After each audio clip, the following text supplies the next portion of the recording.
Hello friends, math with Gajanan में आप सभी स्टूडेंट का एक बार फिर से स्वागत है।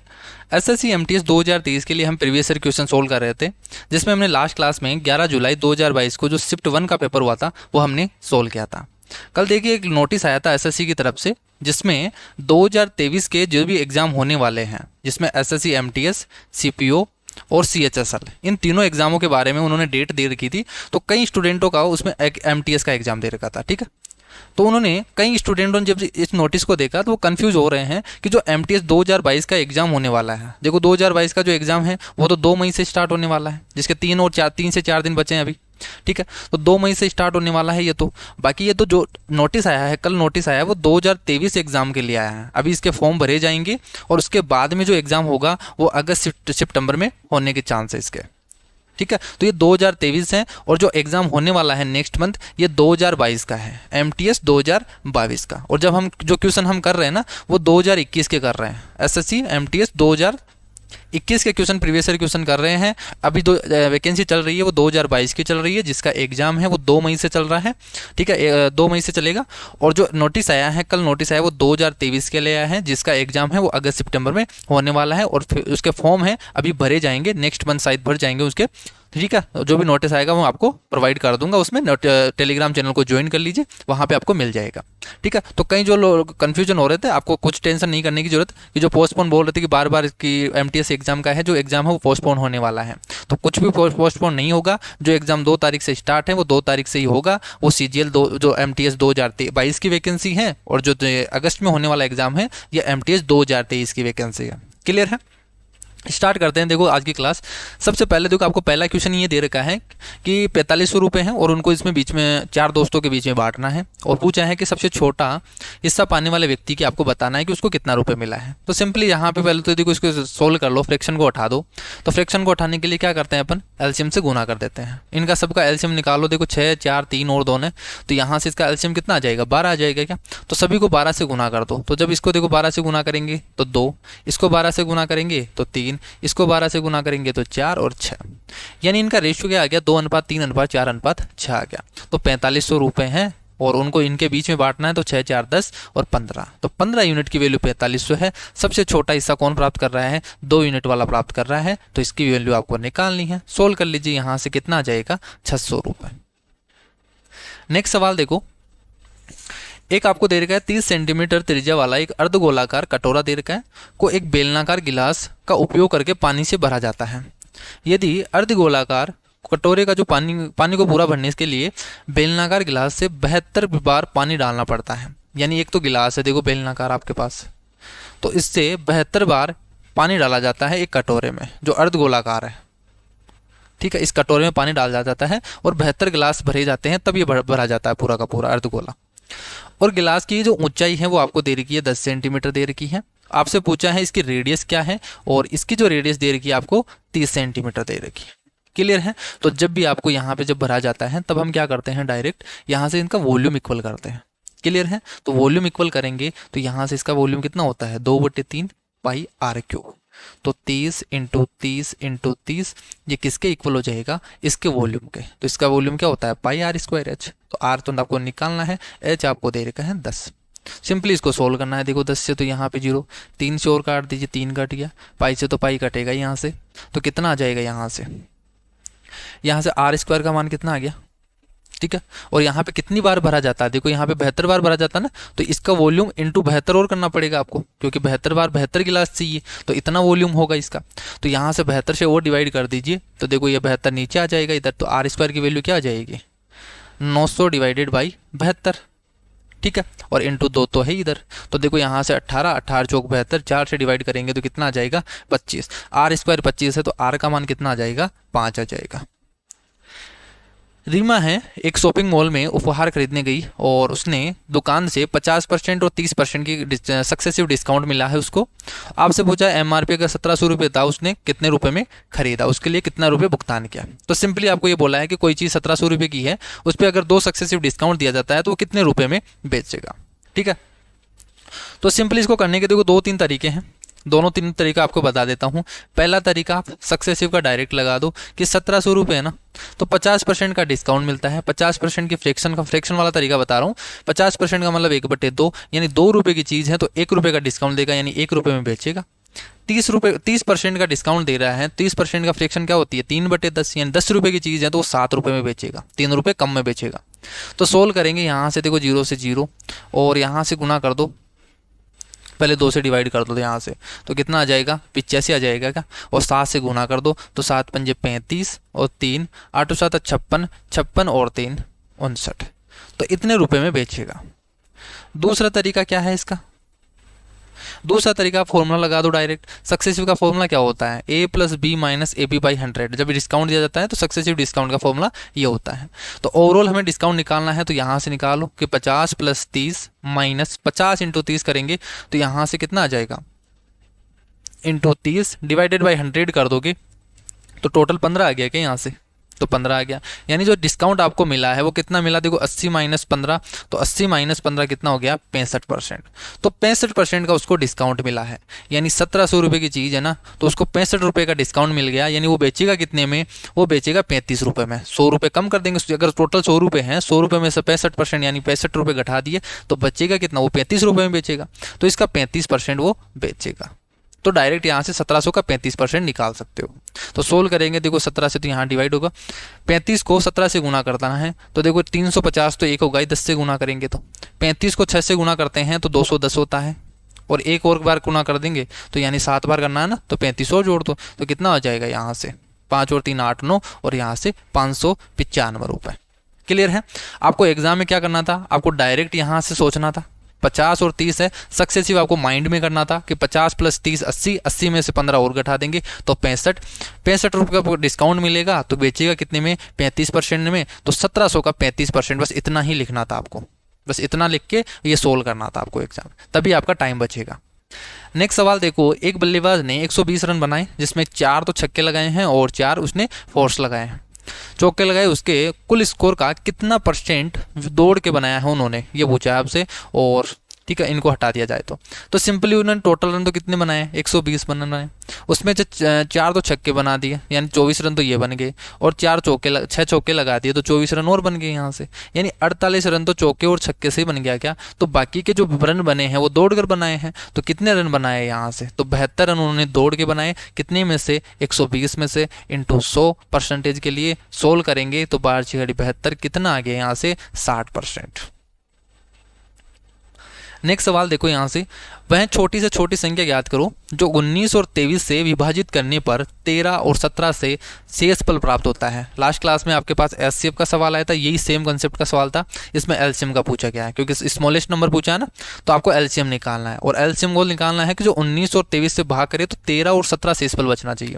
तो यहाँ पे डिफरेंस ये कर लो, देखो 19 माइनस 13 करेंगे तो 6 का डिफरेंस आ रहा है, 23 माइनस 17 का करेंगे तो यहाँ पे भी 6 का डिफरेंस आ रहा है, यानी डिफरेंस तो सेम है। तो इसका जो आंसर होगा वो हमेशा क्या होगा कि एलसीएम ऑफ 19 और 23 का जो एलसीएम निकाल लो और उसमें से 6 घटा दो तो वो संख्या आ जाएगी आपके पास। ठीक है, तो 19 और 23 तो क्या है, प्राइम नंबर्स है। ठीक है, तो इनको तो गुणा ही करेंगे, एलसीएम जो आएगा इनका मल्टीप्लिकेशन ही आएगा। तो देखो 23 इंटू 19 करेंगे, 23 दूना 46, यानी 460 में से 23 घटा दो तो 437, 437 में से 6 और घटा दो तो कितना आ जाएगा, 431 आ जाएगा। 6 सेंटीमीटर त्रिज्या वाले एक ठोस तांबे के गोले को पिघलाकर एक तार बनाया जाता है जिसका अनुप्रस्थ काट की त्रिज्या है वो 8 सेंटीमीटर है। आपको लंबाई आपको बतानी है। सिंपली आपसे बोला क्या है क्वेश्चन में कि एक तांबा का गोला है जिसकी त्रिज्या है वो 6 सेंटीमीटर है। इसकी जो त्रिज्या है ना वो 6 सेंटीमीटर है और इसे एक बेलन में, एक तार में कन्वर्ट किया। तार किस रूप में होगा, एक बेलनाकार आकृति में। ठीक है, उसमें किया गया है और इसकी रेडियस आपको दे रखी है कि 8 सेंटीमीटर है। तो हमेशा क्या करते हैं, जब भी हमें एक जब हम जो पिघलाकर अगर दूसरी चीज़ में कन्वर्ट करते हैं तब हमेशा वॉल्यूम को इक्वल करते हैं। तो इसका वॉल्यूम इक्वल कर देंगे तो 4/3 पाई आर क्यूब करेंगे इक्वल टू, यहाँ से करेंगे इसका वॉल्यूम कितना हो जाएगा, पाई आर स्क्वायर करेंगे तो आर कितना दे रखा है आपको, 8 दे रखा है, और इनटू एच की जगह यहाँ पे क्या है, इसकी लंबाई हो जाएगी। तार के लिए। तो एल यही आपको पूछा है कि एल कितना होगा, सोल्व करेंगे। देखो यहाँ से तो पाई कट गया, 3 से काटेंगे 3 दूनी 6, 4 इंटू 2 करेंगे 8, या 8 कट गया, और 8 से और डिवाइड करेंगे, देखो 8 नीचे आ जाएगा, 2 से काट दो तो ये 3 बार, ये 2 से और काट देंगे 3 बार, और यहाँ पे बच गया। तो 9/2 आ गया। क्या 9/2 का मतलब कितना हो गया, 4.5 सेंटीमीटर। तो इसकी लंबाई कितनी आ जाएगी, 4.5 सेंटीमीटर। नेक्स्ट सवाल देखो, एवरेज का सवाल है। एवरेज के सवाल को मैं हमेशा थॉट प्रोसेस से बताता हूँ कि किस तरीके से आपको थॉट प्रोसेस से करना है, बिना पेन लगाए करना। अब देखो यहाँ पे बिना पेन लगाए मैं आपको बताता हूँ कैसे करना है आपको। पहले क्वेश्चन को पढ़ लो। 3 वर्ष पहले पति और जो उसका हस्बैंड है और वाइफ है, उनकी एवरेज एज है वो 39 वर्ष है। यानी दोनों की एवरेज एज का मतलब क्या है, आप पैसे से कन्वर्ट कर लो कि उनके पास भी 39 रुपये हैं, दोनों के पास क्या क्या है, 39 रुपये हैं। 2 वर्ष बाद में पति और पत्नी और उनके बच्चे की जो औसत आयु है वो 34 वर्ष हो गई। अब क्या बोला है कि 2 साल बाद में होगी ना, ये तो आपको 3 वर्ष पहले की दे रखी है, 3 वर्ष पहले की दे रखी है। तो अभी जो प्रेजेंट एज होगी, उनकी प्रेजेंट एवरेज एज होगी वो कितनी हो जाएगी। लास्ट क्लास में भी इसी टाइप का क्वेश्चन आया था कि अगर सब में से 2-2 कम कर दिया जाए तो एवरेज क्या होता है, तो हमेशा वो 2 कम हो जाता है। तो 3 वर्ष पहले थी तो अभी कितनी होगी, 3 वर्ष बाद में 39 में 3 और जोड़ दो, यानी अभी उनकी एवरेज एज है ना वो 42 वर्ष है। कितनी है, 42 वर्ष है। लेकिन उन्होंने क्या बोला है कि 2 वर्ष बाद में उनकी एवरेज एज कितनी होगी, 44 होगी। क्या दोनों की, कि पति की भी 44 एज होगी और पत्नी की भी 44 एज होगी। तो 2 वर्ष बाद में इतनी होगी। लेकिन बोला क्या है देखो क्वेश्चन में कि 2 वर्ष बाद में पति पत्नी और एक एक्स्ट्रा और आ जाता है उनका बच्चा। ठीक है, तो जब बच्चा आ जाता है उनमें ऐड हो जाता है तो उनकी जो एज है ना, एवरेज एज, वो 34 वर्ष हो जाती है। अब ऐसा क्यों हुआ वो देखो आप, कि उनकी तो एज 44 थी, लेकिन जब जैसे ही उसमें बच्चे को ऐड किया गया तो एवरेज 34 ही हो गई। ये 34 क्यों हुई, कम क्यों हुई, क्योंकि उसकी जो बच्चा आया था ना उसकी एज बहुत ही कम है इनसे, तो वो कम लेके आया है। तो कम लेके आया, देखो 44 तो होनी चाहिए थी, कितना कम लेके आया वो, 10 कम लेके आया। 44 माइनस 34, तो वो 10 कम लेके आया है। किन से, देखो तीनों है ना, तीन हो गए, पति पत्नी और उनके बच्चे। ठीक है, उनके बच्चे हैं तो 3 हो गए, तीनों का 10 वो कम लेके आ रहा है, यानी 30 कम लेके आ रहा है वो। तभी तो उनकी होगी ना, टोटल 44 तो होनी चाहिए थी, लेकिन 34 क्यों हुई, क्योंकि उन्होंने 10 हैं वो तीनों में से कम कर लिए, यानी कम लेके आया वो 44 से 30 कम लेके आया है। तो उसकी एज कितनी हो जाएगी, 14 वर्ष हो जाएगी। क्या, तो उसकी एज 14 वर्ष हो गई। कब, प्रेजेंट से 2 वर्ष बाद में। लेकिन पूछा क्या है हमसे कि वर्तमान में उसकी एज क्या है, तो वर्तमान में क्या हो जाएगी, 2 वर्ष पहले उसकी एज कितनी थी, 12 वर्ष। तो प्रेजेंट में उसकी एज कितनी थी, 12 वर्ष थी। तो ये मैंने आपको लिख के बताया है। माइंड में कैसे करते हैं आप, कि 3 वर्ष पहले ये थी तो अभी कितनी होगी, 42 साल। 2 वर्ष बाद में 44 होनी, सबकी 44 होनी चाहिए थी, सबके पास 44 रुपये होने चाहिए थे, लेकिन 44 क्यों नहीं हुए। यहाँ पे देखो 34 वर्ष हो गए तीनों का, यानी जो छोटा बच्चा था ना वो कम लेके आया है, और उसको जो पति और पत्नी थी उनको अपने हिस्सा का देना पड़ा उनको। तो कितना देना पड़ा उनको, देखो कम हो गए ना, 10 कम हो गए, तो वो तीनों 10 कम लेके आया है, तो 30 कम हो गए। वो बच्चा 30 कम लेके आया है 44 से, तो उसके 44 होते तब तो एवरेज में कोई फर्क नहीं पड़ता, लेकिन वो 30 कम लेके आया है, तो यानी 14, उसके पास 14 रुपए हैं। अब 2 साल पहले का पूछा है तो उसका एज पूछा है, तो एज कितनी हो जाएगी, तो 2 साल पहले 12 वर्ष हो जाएगी। क्लियर है। इसी तरीके से आपको करना है। अगर कोई नया स्टूडेंट है, लास्ट के 11 से 12 वीडियोस देख लो, एवरेज का प्रत्येक क्वेश्चन देख लेना, आपको थॉट प्रोसेस से क्वेश्चन को करना आ जाएगा। बहुत इजी है, आपको पेन लगाने की जरूरत नहीं है, बल्कि अगर आप बेसिक से करोगे इन क्वेश्चंस को, बहुत ज़्यादा टाइम लगेगा आपका एग्जाम में। और यहाँ से एवरेज का क्वेश्चन आप बेसिक से करते हो तो 1 से 2 मिनट तो आपका लगता ही लगता है, और जब प्रेशर होता है ना तो ये क्वेश्चन होता भी नहीं है आपसे एग्जाम में। लेकिन आप थॉट प्रोसेस से करोगे तो ईजिली ये क्वेश्चन है 5 से 10 सेकेंड में ईजिली हो जाएगा आराम से। नेक्स्ट सवाल देखो कि एक वस्तु का जो सेलिंग प्राइस है उसका कॉस्ट प्राइस से 4 गुना है, कि कॉस्ट प्राइस अगर 1 रुपये है तो सेलिंग प्राइस कितना होगा, 4 रुपये होगा। यदि विक्रय मूल्य में 300 रुपये की कमी की जाती है, यानी सेलिंग प्राइस में से अगर कम कर दिया जाए, ठीक है, उसको कम कर दिया जाए तो हो जाएगा, क्रय मूल्य कितना होगा। क्लियर है, ये आपसे पूछा है। तो देखो 250% हो जाता है ना प्रॉफिट। कब होता है, देखो 250% प्रॉफिट होगा, 1 रुपये है। आप तो 250% को चलो इस तरीके से मान लो कि 100 यूनिट है और ये भी कितना है, 100 यूनिट है। 100 यूनिट है, ये 400 यूनिट होगा, इस तरीके से, क्योंकि रेशियो में तो चल रहा है। तो अगर कॉस्ट प्राइस 100 रुपये है तो सेलिंग प्राइस कितना होगा, 400 होगा। 250% का प्रॉफिट होता है, 100 रुपये पे 250 रुपये का प्रॉफिट होता है, तो बेचेगा कितने में वो, 350 रुपये में बेचेगा। क्या ये यूनिट में चल रहा है, आपको समझाने के लिए बोल रहा हूँ मैं यहाँ पे रुपए, बाकी ये यूनिट में चल रहा है कि अगर ये 100 यूनिट है तो 400 यूनिट होगा। 250% का प्रॉफिट हो रहा है तो 250 रुपये का प्रॉफिट हो गया, तो बेचेगा कितने, वो 350 यूनिट में बेचेगा। यहाँ पे मुझे बताओ डिफरेंस कितने का आया, 50 यूनिट का आया क्या। इस 50 यूनिट की वैल्यू तो आपको दे रखी है कि कम हो गया, कितने रुपए, 300 रुपये, कि जब ये 300 रुपये कम होता है ना तब प्रॉफिट होता है। तो ये 300 यूनिट, 50 यूनिट की वैल्यू 300 रुपये दे रखी है आपको। तो मुझे बताइए एक यूनिट की वैल्यू कितनी हो गई यहाँ से, 6 रुपये। एक यूनिट की वैल्यू 6 रुपये हो गई। पूछा क्या है आपको, कॉस्ट प्राइस पूछा है, तो 6 यूनिट की, एक यूनिट की वैल्यू 6 है, 100 यूनिट की वैल्यू कितनी हो जाएगी, 600 रुपये। नेक्स्ट सवाल देखो, if the number of question in the book B3 और B6 taken together is 165, then what is the total number of questions in the 8 books taken together. तो B3 और B6 में यही बोला है, B3 और B6 में टोटल 165 है। तो यहाँ पे कितने डिग्री हैं देखो, 48 और 56 और 66। तो आपको 66 डिग्री की वैल्यू आपको दे रखी है 165। पूछा क्या है आपसे, टोटल्स पूछा है कि 8 बुक्स में टोटल तो 360 डिग्री होता है एक पॉइंट पे बना हुआ एंगल। तो 360 डिग्री की वैल्यू निकालनी है। 6 से डिवाइड कर दो, देखो 11, 6 से डिवाइड करेंगे 60, 11 से डिवाइड करेंगे 15 बार, और 15 छिकी 90, तो कितना आ जाएगा 900। फिर से देखो रेस का सवाल है, लास्ट क्लास में भी यही सवाल आया था, इसी टाइप का सवाल था कि 100 मीटर की दौड़ है जिसमें ए है वो बी को 10 मीटर से हराता है, यानी ए अगर 100 मीटर चलेगा ना तो बी कितना चलेगा 90। यानी मैं इस तरीके से बोल सकता हूँ कि ये 10 है, रेशियो निकालो तो ये 10 होगा तो ये 9 चलेगा। 100 मीटर की दौड़ में बी है वो सी को हराता है, कि बी अगर बी ने हराया है सी को, तो बी अगर 10 चलेगा तो सी कितना चलेगा, फिर से वो 100 और 90 आएगा, तो 10 और 9 आ गए यहाँ पे रेशियो। टोटल यहाँ पे रेशियो निकाल लो तो देखो क्या करेंगे, गुना कर दो 100, ऊपर गुना करेंगे 90, और यहाँ से इस तरीके से गुना कर दो तो ये ए बी सी का रेशियो आ जाएगा। यानी 100 मीटर की रेस में ए 100 मीटर चलेगा तो बी 90 मीटर चलेगा और सी 81 मीटर चलेगा। पूछा क्या है कि ए और सी ने, ए ने सी को कितनी दूरी से हराया है, तो ए 100 मीटर चलेगा तो सी कितना चलेगा 81 चलेगा, यानी 19 मीटर से उसने हरा दिया। फिर से देखो एवरेज का सवाल आ गया, ठीक है, इस टाइप का सवाल। 5 छात्रों का आपको दे रखा है, आपसे बोला है इनका एवरेज क्या है। वैसे तो बहुत ही बेसिक सवाल, आपको सभी को जोड़ना है, लेकिन अलग तरीके से करना सिखा रहा हूँ, कैसे आपको शॉर्ट टाइम में करना है, कम टाइम में करना।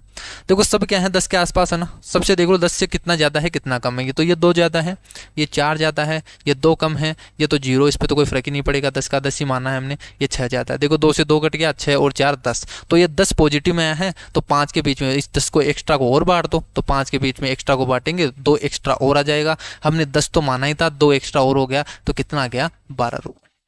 क्लियर है, तो इसके 12 मार्क्स हो गए, तो फिर आपको पूरा जोड़ने की जरूरत नहीं है। नेक्स्ट सवाल देखो मिक्सर और एलिगेशन का सवाल है कि एक मिक्सर में पानी और दूध का जो अनुपात है ना वो 2:3 है, यानी वाटर और मिल्क का वो रेशियो दे रखा है आपको 2:3, और टोटल ये 2:3 दे रखा है। इस मिक्सर से 20 kg में कितना पानी मिलाना चाहिए, यानी ये मिक्सर अगर 20 kg है, ये मिक्सर अगर 20 kg है तो इसमें कितना पानी मिलाना चाहिए ताकि नए बनने वाले मिश्रण में वाटर और मिल्क जो रेशियो है ना वो अनुपात बराबर हो जाए। तो देखो 20 kg दे रखा है, तो क्या यहाँ से 2:3 में बांट देके यहाँ से 5 यूनिट की वैल्यू 20 है, 1 यूनिट की वैल्यू 4 हो गई, यानी इसकी वैल्यू तो कितनी है 8 kg है। अगर 20 kg मिक्सर है तो इसमें 8 kg तो क्या है वाटर है, और यहाँ पे 4 करेंगे तो ये 12 kg क्या है इसमें, ये लीटर में मान लो, यहाँ तो केजी बोल रखा है, तो 12 kg क्या दे रखा है यहाँ पे इसका मिल्क दे रखा है। अब ऐड क्या किया गया है, इसमें ऐड किया गया है वाटर, ठीक है, ये तो बोला ना कितना पानी वो ऐड किया जाना चाहिए, यानी मिल्क तो सेम ही है ना, तो पहले और बाद में मिल्क तो क्या रहेगा सेम ही रहेगा, क्या कि पहले 12 kg था तो बाद में 12 kg रहेगा। क्लियर है, और यहाँ पे कुछ ऐड किया है और इसके बाद में यहाँ पे आएगा, तो मुझे बताइए ये रेशियो तो बराबर ही है ना, यानी ये 12 है तो ये भी 12 ही होना चाहिए, अगर ये 12 kg है तो ये भी 12 kg होना चाहिए। तो मुझे बताइए यहाँ पे कितना ऐड किया गया है, यहाँ पे तो 4 kg इसमें पानी ऐड किया गया है। क्लियर है, तो बस इतना ही आपको करना है। यदि कोई धनराशि है वो 4 साल में तिगुनी हो जाती है और वही ब्याज दर पर 5 गुनी कितनी हो जाए, कितने समय लेगी, तो मुझे बताइए 4 साल में तिगुनी हो रही है, यानी 2 रुपये का ब्याज मिल रहा है। अगर 1 रुपये, इस तरीके से समझ लीजिए 1 रुपये प्रिंसिपल है तो वो राशि 3 रुपये हो गई, उसका अमाउंट 3 रुपये हो गया, यानी जो इंटरेस्ट मिला वो कितना मिला 2 रुपये। कितना मिला 2 रुपये। 5 गुना है तो कितने का इंटरेस्ट मिलेगा उसको 4 रुपये का। क्लियर है, तो 2 रुपये का इंटरेस्ट मिल रहा है 4 साल में, तो 4 रुपये का इंटरेस्ट कितना मिलेगा 2 गुना ही तो है ना, तो 2 गुना टाइम लग जाएगा, तो 8 वर्ष लग जाएगा। क्लियर है, देखो आपको सिंपल इंटरेस्ट के सवाल में ऐसा आपको ज़्यादा कुछ दिमाग नहीं लगाना, आपको डायरेक्ट करना है। देखो यहाँ से इस टाइप का सवाल आ जाए ना कभी भी एग्जाम में, डायरेक्ट करो कि 4 साल में तिगुना हो रहा है, यानी 2 रुपये का ब्याज मिल रहा है। कितने में? 4 साल में। 5 गुना आपको करवाना है, यानी 4 रुपये का ब्याज चाहिए। तो यहाँ पे कितना होगा? देखो 2 रुपये का ब्याज 4 साल में, तो 4 रुपये का ब्याज कितने में होगा? इससे डबल में हो जाएगा। अगर इससे यहाँ पे बोल देता कि 7 गुना होने में कितना टाइम लगेगा, तो यहाँ पे 6 रुपये का ब्याज मिलता, तो ये तो 3 गुना है, तो टाइम भी कितना हो जाएगा? 3 गुना हो जाएगा। जैसे यहाँ पे बोल दो 13 गुना होने में कितना टाइम लगेगा, तो 12 गुना हो, 12 रुपये ब्याज मिलेगा उसको। तो 2 रुपये ब्याज मिलने में 4 वर्ष लग रहे हैं, तो 12 में कितने गुना है? देखो 6 गुना है, तो 24 साल लगेंगे। तो इस टाइप का जब भी सवाल आए बहुत ही ईजी होता है, आपको माइंड में कर सकते हो इनको। ये सवाल तो देखो एक वर्ग का परिमाप आपको दे रखा है, तो यहाँ पे इसकी साइड बची है, 4 से डिवाइड कर दो। फिर से देखो यहाँ से ट्रेन का सवाल है, ट्रेन और स्टेशन वाला सवाल है। एक ट्रेन है जो विपरीत साइड में आ रही है और क्यू को 45 सेकंड में पार कर जाती है। ट्रेन पी और क्यू की लंबाई है वो आपको दे रखी है, ठीक है। तो यहाँ से तो एक यहाँ से समझ में आ गया क्या? इनकी लेंथ दे रखी है, देखो इनकी लंबाई तो दे रखी है, विपरीत साइड में आ रही है, तो और इनकी जो ट्रेन क्यू की चाल आपको दे रखी है। आपसे पूछा है ट्रेन पी है वो 1800 मीटर लंबे प्लेटफॉर्म को कितने समय में आपको पार करेगी, यही तो पूछा है ना आपसे। तो देखो यहाँ से हम इस तरीके से कर सकते हैं, ये ट्रेन एक है और ये ट्रेन जब दोनों एक दूसरे के विपरीत साइड में आती हैं, ठीक है, ये ट्रेन फर्स्ट है, ये ट्रेन सेकंड है। तो जब ये एक दूसरे को क्रॉस करेगी तो ये अपनी लंबाई के एड को ही तो क्रॉस करती हैं, ठीक है। तो यहाँ से देखो टोटल इनका सम कितना हो गया, इनके बीच में डिस्टेंस कितना हो जाएगा, इस तरीके से 1500 और 1200 जोड़ेंगे यानी 2700। तो इस 2700 डिस्टेंस को ट्रेवल करेगी किस स्पीड से? अगर ये इसकी V1 होती है, इसकी V2 सॉरी इसकी V1 होती है, इसकी V2 होती है, तो दोनों एक दूसरे की तरफ आ रहे हैं, तो स्पीड क्या हो जाती है? रिलेटिव स्पीड जुड़ जाती है। तो यहाँ पे 144 आपको दे रखा है, मैं मान लेता हूँ पी की स्पीड अक्स है, क्योंकि आपको दे रखी है 144, लेकिन ये किलोमीटर पर आवर में दे रखा है। आपको याद रखना, यहाँ पे ध्यान रखना है, यहाँ पे मीटर में दे रखा है, यहाँ पे किलोमीटर पर आवर में दे रखा है। तो जब भी हम किलोमीटर पर आवर से मीटर पर सेकंड में कन्वर्ट करते हैं तो 5/18 से गुना करते हैं, तो ये 18 तो ऊपर चला जाएगा। ये क्या आ गया आपके पास? टाइम आ गया क्या कि इतनी डिस्टेंस अपॉन स्पीड, तो ये टाइम आ गया कितना? 45 सेकेंड। क्लियर है? सोल्व करेंगे यहाँ से, तो देखो यहाँ से 9 से डिवाइड कर दो, 9 पंजे 45 और 9 दूनी 18, ठीक है। यहाँ से 5 और ये 5 उधर चला गया तो 25 हो गया और 25 चौक 100 हो गया। 4 दूनी 8, 8 को 27 से गुना करेंगे तो 8 7 56, 5 और 8 दूनी 16 और 5 16 और 5 21, माइनस कर देंगे 144, तो अक्स का मान आ जाएगा आपके पास। तो यहाँ से कितना आ गया? यहाँ से आपके पास आ गया 72 किलोमीटर पर आवर। ये किसकी स्पीड आई है? ये पी की स्पीड आ गई। पी की स्पीड आ गई तो आपसे पूछा है कि 1800 मीटर लंबे प्लेटफॉर्म को पार करने में कितना टाइम लगेगा, तो जो डिस्टेंस हो जाएगी वो कितनी हो जाएगी? 1800 प्लस ट्रेन की स्पीड, उसको कवर करना पड़ेगा। तो पी की जो लेंथ है वो कितनी है ट्रेन की? 1200 है, तो 1800 और 1200 कितना हो गया? 3000। तो इस 3000 डिस्टेंस को 72 किलोमीटर पर आवर की स्पीड से ट्रेवल करेगा। फिर से किलोमीटर पर आवर है तो मीटर पर सेकंड में कन्वर्ट करना पड़ेगा सेकंड में निकालने के लिए, तो इतना टाइम लगेगा। तो देखो 18 चौक 72, 5 चौके 20 पंजे 100, यानी कितना आ गया? 150 सेकंड। बहुत ही अच्छा सवाल है। नेक्स्ट सवाल देखो, टाइम एंड वर्क का सवाल है। 20 पुरुष हैं, एक काम को प्रतिदिन 5 घंटे काम करते हैं और कितने दिन तक? 18 दिन तक। ये टोटल वर्क हो गया। इस काम को किससे करवाना है? 25 पुरुष से करवाना है। और कितने घंटे? 6 घंटे वो काम करता है, इतने घंटे में काम करवाना है। कितना टाइम लगेगा? यही टाइम लगेगा। सोल्व कर लो, 55 25, 5 चौके 20 और यहाँ से 3 से कट जाएगा तो 3 से और काट दी, 3 6 18, तो यहाँ से कितना आ गया? 6 दूनी 12 दिन। सिंप्लीफिकेशन का सवाल है, देखो 0.7 है, डायरेक्ट सोल्व करेंगे। 7 चौके 28 हो गया, यहाँ से तो 0.28, इसको आपको भाग देना है 0.28 माइनस, देखो 0.2 0.3 को गुना करेंगे तो 0.06 आएगा। 0.06 घटा दो यहाँ से 0.22 होगा, यानी आपको डिवाइड करना है 28 डिवाइडेड बाई, तो यहाँ से देखो ये 28 हो गया, या इधर आ गया 0.22। क्लियर है? प्लस यहाँ पे सोल्व करेंगे तो यहाँ पे कितना आ जाएगा? देखो 12 × 16 करेंगे तो 16 160 तो हो गई, और 32 और जोड़ेंगे तो 192 हो जाएगा, यानी 1.2 हो गया क्या? 1.92, ठीक है। इसको सोल्व कर दीजिए आप तो डायरेक्ट। तो यहाँ से सोल्व करेंगे तो देखो 0.22 है, ये पॉइंट तो हट ही गया, डायरेक्ट पॉइंट हटा ही देते हैं अपन। तो 28 डिवाइडेड बाई 22 है, ये होगा। क्लियर है? और यहाँ से इसको फ्रैक्शन को हटाएंगे, यहाँ से पॉइंट को हटा देंगे तो 192/100 हो गया क्या? ये हो गया 192 डिवाइडेड बाई 100। क्लियर है। तो यहाँ से जो कट रहा है उसको काट दो, तो यहाँ से 14/11 आ गया, ये तो आ गया 14/11। और यहाँ से 4 से कट रहा है तो नीचे तो 25, और 4 से डिवाइड करेंगे 4 चौक 16 और 4 × 32, ये आ गया। एलसीएम ले लो यहाँ से तो 275, 275 आ गया। 25 × 14 करोगे 250, और 100 करेंगे तो 350, प्लस यहाँ से 11 से गुणा कर देंगे 8, और यहाँ से कितना आ जाएगा 528, जोड़ दीजिए यहाँ से 5 और 3 8, और यहाँ से 878 डिवाइडेड बाई कितना आ जाएगा 275। यदि कोई राशि है 15 वर्ष में 6 गुनी हो जाती है, फिर से देखो वो सवाल आ गया इसी पे। पिछली बार तो आपको उसमें दूसरा दे दिया था कि अगर 6 गुनी हो रही है तो जैसे मान ले बोले आपसे कि 13 गुनी कितने समय में हो जाएगी, ये पूछा था। इसमें पूछ लिया आपसे रेट, तो जब भी रेट पूछ लिया तो क्या हो जाएगा, यहाँ से 6 गुनी हो रही है तो 5 रुपये का ब्याज मिलेगा उसको, तो 5 रुपये का ब्याज मिल रहा है 15 साल में मिल रहा है, तो 1 साल में इतना मिलेगा, इंटू 100 कर दो रेट के लिए, तो कितना आ जाएगा 1/3 हो गया क्या, 1/3 का मतलब 33 सही 1/3। अक्स हैं जो क्या है कि काली कारों की औसत संख्या है, ठीक है, प्रति ब्रांड बिकने वाली काली कार ब्लैक कार है, और व्हाइट की देर का आपको एवरेज, ठीक है, अक्स और वाई यानी एवरेज निकालना है ना आपको। तो देखो फिर से आप यहाँ से जोड़कर नहीं निकालना आपको, या तो आप डायरेक्ट कर लो, देखो वो मैंने जो तरीका बताया था वो कर लो, उससे भी शॉर्ट तरीका मैं बताता हूँ कि आपको एग्जाम में जब दोनों का दे दिया ना, यहाँ पे एक्स और माइनस पूछा है, 2 एवरेज का माइनस पूछा है, तो देखो इसमें क्वेश्चन में पूछा क्या है कि वाई माइनस एक्स पूछा है कि जो सफ़ेद कारों वाली एवरेज है ना, तो दम क्या करेंगे यहाँ पे पहले सफ़ेद वाले का सम करेंगे डिवाइडेड बाई 5 करेंगे, टोटल 5 है, माइनस ब्लैक वाले का सम करेंगे डिवाइडेड बाई 5 करेंगे, फिर आपके पास जो आएगा वही क्या हो जाएगा आंसर हो जाएगा। तो हम इतना क्यों करेंगे ना, पहले इसको जोड़ेंगे फिर 5 से डिवाइड करेंगे, फिर जोड़ेंगे 5 से डिवाइड करेंगे। हम क्या कर लेते हैं पहले ही इनका डिफरेंस करके फिर 5 से भाग कर देंगे, इनका डिफरेंस पहले ही कर लेते हैं अपन। तो यहाँ पे व्हाइट का और ब्लैक वाले का डिफरेंस निकालो डायरेक्ट, तो देखो ये तो क्या है व्हाइट वाली का और ये ब्लैक वाली का, तो डिफरेंस निकालो यहाँ से डायरेक्ट, हम डिफरेंस लेके चल रहे हैं ना यहाँ से, तो देखो यहाँ से डिफरेंस कितने का आ गया 12 का डिफरेंस आ गया।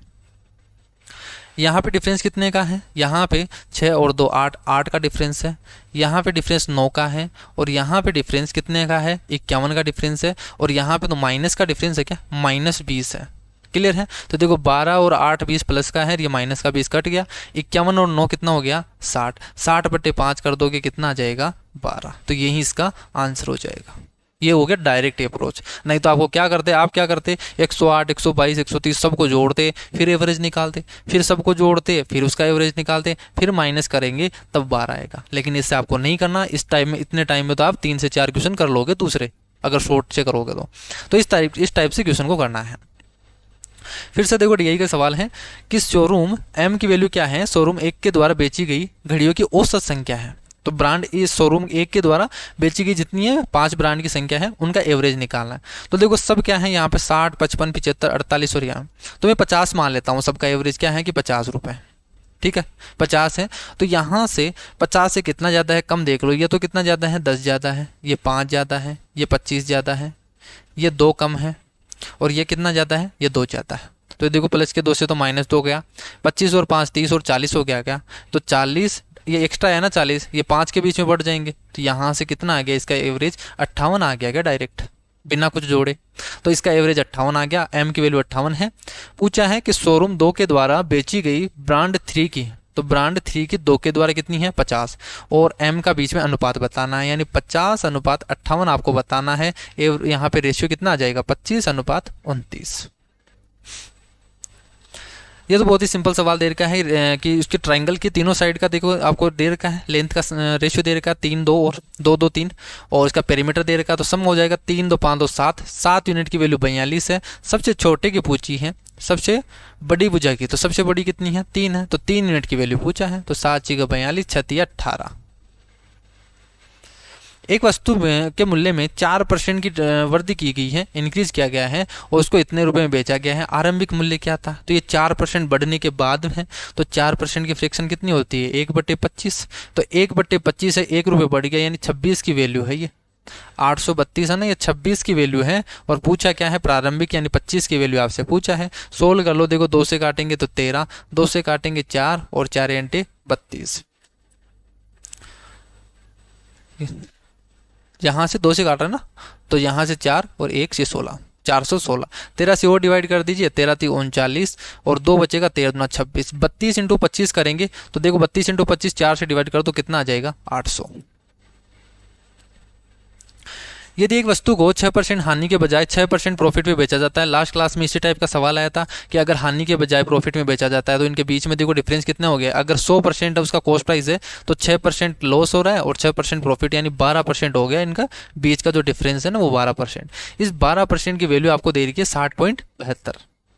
तो देखो 60.72 है, ये 12% की वैल्यू दे रखी है। पूछा क्या है, वस्तु का कॉस्ट प्राइस कितना है, 100% की वैल्यू पूछी है। तो कितना आ जाएगा, 12 पंजे 60 और 12 छः गाड़ी 72, तो 506 आ जाएगा। क्लियर है। बस इतना ही आपको करना है एग्जाम में, सब कुछ आपको माइंड में रखना है। क्या किया मैंने माइंड में, क्या क्या रखा कि मैंने कॉस्ट प्राइस 100 रुपये मान लिया। अगर मैं बेसिक से बताऊं इस क्वेश्चन को, तो 100 रुपये इसका कॉस्ट प्राइस है। लॉस में बेचेगा 6 रुपये कम में बेचेगा, यानी 94 में बेचेगा। अगर वो प्रॉफिट में बेचता 6 रुपये तो 106 में बेचता। कि वो तो 94 के बजाय 106 में बेचता तो उससे इतने रुपए ज़्यादा मिलते। कितने यूनिट ज़्यादा मिलते हैं यहाँ पे, 12 यूनिट ज़्यादा मिलते। इस 12% की वैल्यू तो आपको दे रखी है भाई, इतने ज़्यादा मिलते हैं, और यहाँ पे 100 की वैल्यू निकालनी है, तब आपके पास आएगा 506। तो मैंने इतना कुछ नहीं किया, ये मानने का काम है, ये अपने माइंड में कर लिया। बाकी का जो लिखना था वो बस इतना ही लिखा। नेक्स्ट सवाल देखो, फिर से यहाँ से कैलकुलेटिव है थोड़ा सा। तो यहाँ पे 1/2, तो यहाँ से तो कितना आ गया देखो, 1/2 इंटू 24 डिवाइड करेंगे तो ये 36 हो गया क्या, प्लस 1/48 माइनस 1/60, ये हो गया डिवाइडेड। और यहाँ से 1/12 प्लस 1/24 और यहाँ से 1/36 इंटू 6, ये आ गया।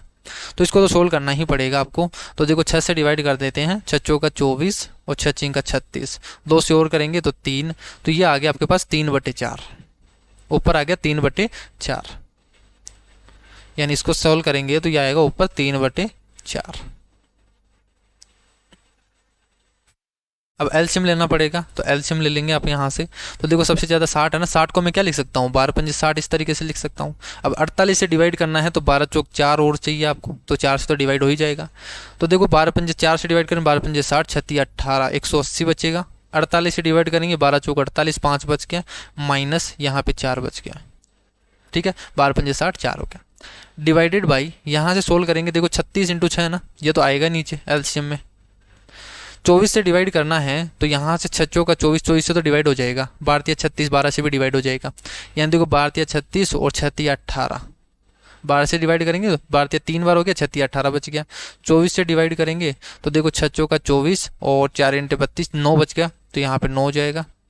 36 इंटू 6 है, ये तो एक बार आ ही जाएगा, पूरा का पूरा चला गया। अब जो कट रहा है उसको काट दो, देखो जो नीचे वाला टर्म्स है ना, यहाँ तो इससे कट जाएगा 12 36, और किससे कट रहा है, यहाँ से 2 से और कट रहा है 2, और यहाँ से कितनी बार, 3 बार। ठीक है, ये आ जाएगा। तो देखो यहाँ से तो कितना हो गया, 4 1 हो गया, ऊपर तो आ गया 181 डिवाइडेड बाई, ये हो गया 10। ठीक है, और यहाँ पे ये उल्टा हो जाएगा, तो 3 दिया 9 डिवाइडेड बाई, यहाँ पे कितना हो जाएगा, देखो 9 और 10 28 हो जाएगा। क्लियर है। अब ये किससे कट रहा है, क्या नहीं कट रहा, सोल्व कर लो। यहाँ से देखो 9 और 9 इंटू 72 7, 9 और 7, यहाँ से कितना हो जाएगा 16, और नीचे कितना आ रहा है 280। तो ये हो जाएगा इसका आंसर। थोड़ा सा कैलकुलेटिव है, ठीक है, टाइम टेकिंग का। नेक्स्ट सवाल देखो टाइम एंड वर्क का। टाइम एंड वर्क का क्वेश्चन हमेशा 1 से 2 क्वेश्चन आपके एग्जाम में आते ही हैं, प्री के एग्जाम में। J1 है वो अकेले किसी कार्य को 10 दिनों में कंप्लीट कर सकता है। तो J1 है वो किसी काम को 10 दिन में कंप्लीट कर सकता है। J2 है वो 12 दिन में कंप्लीट, J3 है 15 दिनों में कंप्लीट कर सकते हैं। क्लियर है। कार्य को करने के लिए उन्हें 2250 रुपये मिलते हैं। तो J1 और J3 का हिस्सा बताना, जब भी रुपए दे रखा ना इनकी एफिशिएंसी निकालो। तो देखो टोटल तो वर्क मानना हमने 60, इनका एलसीएम, तो ये तो हो गया, इनकी एफिशिएंसी क्या हो जाएगी 6 हो जाएगी, ये 5 हो गई, ये कितना हो गया 4 हो गया। तो एफिशिएंसी आ गई 6 5 4, तो इसके रेशियो में बांट दो, 6 4 10 और 15, तो 15 यूनिट की वैल्यू इतनी है। पूछा क्या है, J1 और J3 का पूछा है, 10 यूनिट की वैल्यू आपसे पूछा है। सोल्व कर देंगे, यहाँ से 15 एकम 15, यहाँ से 17 बच गया।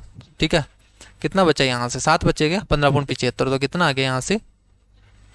J1 और J3 के बीच में अंतर पूछा है ना आपसे, सम नहीं पूछा आपको, अंतर पूछा है। तो अंतर कितना है, यहाँ पे 2 का अंतर है, तो 2 का अंतर है, तो कितना आ जाएगा यहाँ से 300 रुपये का। क्लियर है। तो ये टोटल 25 सवाल थे जो हमने बिल्कुल एग्जाम अप्रोच से करे हैं। जो शॉर्ट तरीका होता है वही हमने लगाया, और इसी तरीके से आपको एग्जाम में करोगे तो आपको 20 क्वेश्चन है ना आप इजीली 10 से 11 मिनट में कर लोगे, क्योंकि जो 25 क्वेश्चन सवाल है ना वो आराम से 12 से 13 मिनट में हो जाते हैं सीजीएल के। ठीक है, तो आपका तो एमटीएस का एग्जाम है, अब तो पैटर्न चेंज हो गया, तो जो 20 सवाल आने वाले हैं वो आराम से आप 10 से 11 मिनट में कर सकते हो। क्लियर है? तो आज के लिए इतना ही, नेक्स्ट क्लास में मिलते हैं नई शिफ्ट के साथ, तब तक के लिए bye bye, take care, thank you.